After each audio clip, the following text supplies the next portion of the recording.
సంక్రాంతికి వస్తున్నాం. రైతుల ముంగిట్లోకి 2 వ్యవసాయ సంక్షేమ పథకాలు. యాసంగి నుంచి రైతు భరోసా అమలుకు సర్కారు నిర్ణయం. యాంత్రీకరణ పథకంతో సబ్సిడీ పైన వ్యవసాయ పనిముట్లు. కొత్త రేషన్ కార్డుల పంపిణీ కూడా సంక్రాంతి నుంచే. 30వ తేదీన మంత్రివర్గ సమావేశం. కీలక నిర్ణయాలకు ఆమోదం. గడిచిన ఏడాదిలో రుణమాఫీకి ప్రాధాన్యం ఇచ్చిన ప్రభుత్వం. సో సంక్రాంతి నుంచి 2-3 పథకాలని ముఖ్యంగా రైతుల కోసం ప్రవేశపెట్టబోతున్నారట. పాత పథకాలే కొత్తగా ప్రవేశపెట్టబోతున్నారు. రైతు భరోసా అన్నది పాతది రైతు బందే, కాకపోతే అప్పుడు 10,000 ఇచ్చేది సంవత్సరానికి, ఇప్పుడు 15,000 ఇస్తామంటున్నారు. తొలి ఏడాది పాలనలో రుణమాఫీ పథకం అమలుకు పూర్తి ప్రాధాన్యం ఇచ్చిన రేవంత్ రెడ్డి ప్రభుత్వం 2వ సంవత్సరంలో రైతులకు సంబంధించిన ఇతర వ్యవసాయ సంక్షేమ పథకాల అమలుపైన ప్రత్యేక దృష్టి సారించింది. సంక్రాంతి పండగకి రైతు భరోసా, యాంత్రీకరణ పథకాలను రైతుల ముంగిట్లోకి తీసుకొస్తోంది. రేషన్ కార్డులు లేని వారికి కొత్త కార్డులు పంపిణీ చేసే పథకాన్ని కూడా సంక్రాంతి నుంచి అమలు చేసేందుకు కసరత్తు చేస్తోంది. ఈ నెల 30వ తేదీన రాష్ట్ర మంత్రివర్గ సమావేశం జరగబోతున్నది. ఈ భేటీలో కొన్ని కీలక నిర్ణయాలు తీసుకోబోతున్నారు. ఇటీవలి అసెంబ్లీ శీతాకాల సమావేశాల్లో చర్చించిన అంశాలతో పాటు మంత్రివర్గ సమావేశంలో తీసుకున్న నిర్ణయాలు, కొన్ని కొత్త సంక్షేమ పథకాలు కూడా సంక్రాంతి నుంచే అమల్లోకి రాబోతున్నాయి. మొదటి సంవత్సరం వ్యవసాయ రంగంలో కీలకమైన రుణమాఫీ పథకాన్ని అమలు చేశాం. 4 విడతల్లో 25,36,000 మంది రైతులకు 20,617 కోట్ల రుణాలను మాఫీ చేశాం. సో ఇట్లా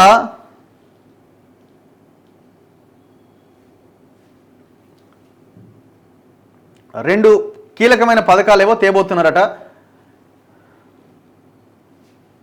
దీంతో పాటు ఏడాదిలో ఒక విడత రైతు బంధు నిధులు కూడా విడుదల చేసింది. కేసీఆర్ సర్కార్ 2023-24 సంవత్సరంలో ఒక పంటకు రైతు బంధు ఇచ్చి రెండో పంటకు ఎగ్గొట్టిందని, తాము తొలి ఏడాదిలో ఒక పంటకు పాత లెక్కల ప్రకారం ఎకరానికి 5,000 చొప్పున 7,500 కోట్లు రైతు బంధు ఇచ్చామని రేవంత్ రెడ్డి సర్కార్ వెల్లడించింది. ఇక రైతు భరోసా విధి విధానాలు ఖరారు చేసి రెండో పంటకు ఎకరానికి 7,500 చొప్పున పంపిణీ చేస్తామని ప్రకటించింది. ఉపసంఘం నివేదిక రాగానే రైతు భరోసా ఇస్తారట. రైతు భరోసా పథకాన్ని సంక్రాంతికి అమలు చేస్తామని ముఖ్యమంత్రి రేవంత్ రెడ్డి, వ్యవసాయ శాఖ మంత్రి తుమ్మల నాగేశ్వరరావు తాజాగా ప్రకటించారు. శాసనసభ, శాసన మండలిలో ఇటీవల రైతు భరోసా పైన చర్చ పెట్టారు. దీనిపైన ప్రతిపక్ష పార్టీల నుంచి అభిప్రాయాలు సేకరించారు.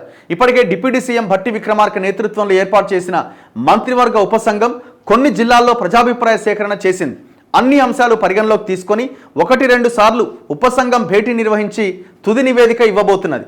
అనంతరం దానిపైన రాష్ట్ర మంత్రివర్గంలో చర్చించి ఆమోదించబోతున్నారు. మార్గదర్శకాలు ఖరారు చేసి ఉత్తర్వులు జారీ చేయబోతున్నారు. జనవరి 10వ తేదీలోగా ఈ ప్రక్రియ పూర్తి చేస్తారు. అయితే యాసంగి సీజన్ ఇప్పుడిప్పుడే ప్రారంభమైంది.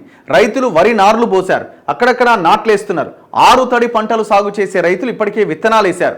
ఈ నేపథ్యంలో విధి విధానాలు ఖరారు చేసి యాసంగి సాగు ఊపందుకోక ముందే రైతు భరోసా డబ్బులు రైతుల ఖాతాల్లో వేయాలని ప్రభుత్వం భావిస్తోంది.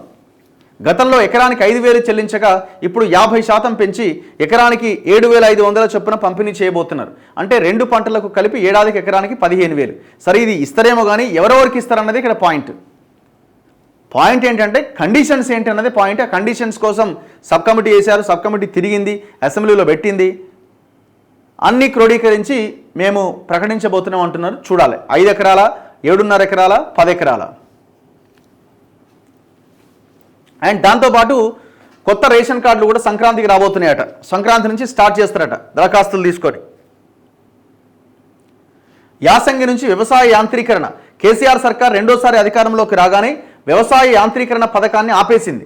2018 నుంచి 2023 వరకు రైతులకు ఏ పనిముట్లు కూడా సబ్సిడీ పైన పంపిణీ చేయలే.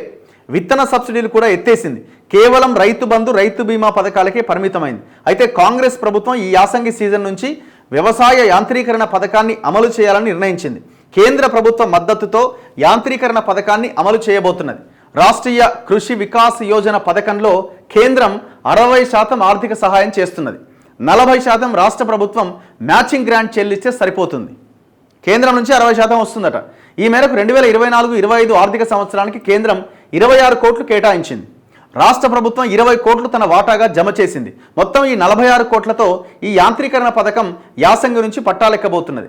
వ్యవసాయ అనుబంధ కార్పొరేషన్ల ద్వారా కాకుండా నేరుగా వ్యవసాయ శాఖ ద్వారా ఈ యాంత్రీకరణ పథకాన్ని అమలు చేయాలని ప్రభుత్వం నిర్ణయించింది. రోటోవేటర్లు, పవర్ టిల్లర్లు, తైవాన్ స్ప్రేయర్లు, పసుపు ఉడకబెట్టే బాయిలర్లు, మొక్కజొన్నలు ఒలిచే మెషిన్లు, హార్వెస్టర్లు, పత్తి తీసే యంత్రాలు, గడ్డి కత్తిరించే యంత్రాలు, మామిడికాయలు కోసే యంత్రాలు, గడ్డి కట్టలు కట్టే బేలర్లు, ఎంబీ నాగళ్లు తదితర పనిముట్లను రైతులకు సబ్సిడీ పైన పంపిణీ చేయబోతున్నారు. వారం 10 రోజుల్లో మార్గదర్శకాలు రూపొందించి సంక్రాంతికి ఈ పథకాన్ని ప్రారంభించబోతున్నారట. మరి పోయినసారి వచ్చిన పైసలు ఎడిపోయినాయి అంటే దారి మళ్ళీ ఇచ్చిరు. కేసీఆర్ చేసిన పని ఏంటంటే అంత డైవర్ట్ చేయడమే. ఏమనంటే రైతు బంధు ఇస్తున్నాగా, వ్యవసాయ పనిముట్ల మీద సబ్సిడీ లేదు, విత్తన సబ్సిడీ లేదు, మద్దతు ధర లేదు, నా బోనసు లేదు, ఏమీ లేదు. ఇచ్చిన 5,000 ఇచ్చినాం, గదే ఇక.